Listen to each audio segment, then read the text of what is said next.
গোপন সূত্রে খবর পেয়ে রাজ্য পুলিশের এসটিএফ ও গাজল থানার পুলিশের যৌথ অভিযানে পাথর বোঝাই 18 চাকা লরির কেবিন থেকে উদ্ধার বিপুল পরিমাণ ব্রাউন সুগার। প্রায় 5 কিলো 635 গ্রাম ব্রাউন সুগার বাজেয়াপ্ত করল পুলিশ, যার আনুমানিক বাজার মূল্য প্রায় 5.5 কোটি টাকা।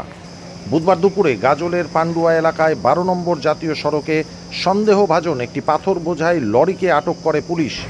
এরপর তল্লাশি চালাতেই লরির কেবিন থেকে উদ্ধার করে কালো পলিথিন ক্যারি ব্যাগে মোড়া ব্রাউন সুগারের প্যাকেট। জেলায় এই প্রথম এত বিপুল পরিমাণে ব্রাউন সুগার উদ্ধার করল পুলিশ। পুলিশ সূত্রে জানা গিয়েছে, পাথর বোঝাই লরিটি শিলিগুড়ির দিক থেকে মালদার দিকে যাচ্ছিল। গোপন সূত্রে খবরের ভিত্তিতে রাজ্য পুলিশের এসটিএফ ও গাজল থানার পুলিশের যৌথ অভিযানে এই সাফল্য।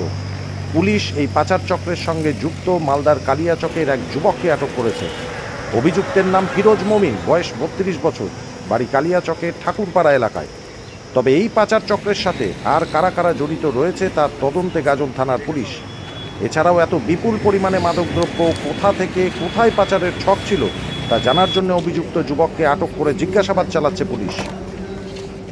গোপন সূত্রে খবর পেয়ে রাজ্য পুলিশের এসটিএফ ও গাজল থানার পুলিশের যৌথ অভিযানে পাথর বোঝাই 18 চাকা লরির কেবিন থেকে উদ্ধার বিপুল পরিমাণে ব্রাউন সুগার। প্রায় 5 কিলো 635 গ্রাম ব্রাউন সুগার বাজেয়াপ্ত করল পুলিশ। গাজলের পান্ডুয়া এলাকার 12 নম্বর জাতীয় সড়কে সন্দেহভাজন একটি পাথর বোঝাই লরি থেকে উদ্ধার এই বিপুল পরিমাণে ব্রাউন সুগার। পুলিশ সূত্রে জানা গিয়েছে, পাথর বোঝাই লরিটি শিলিগুড়ির দিক থেকে মালদার দিকে যাচ্ছিল।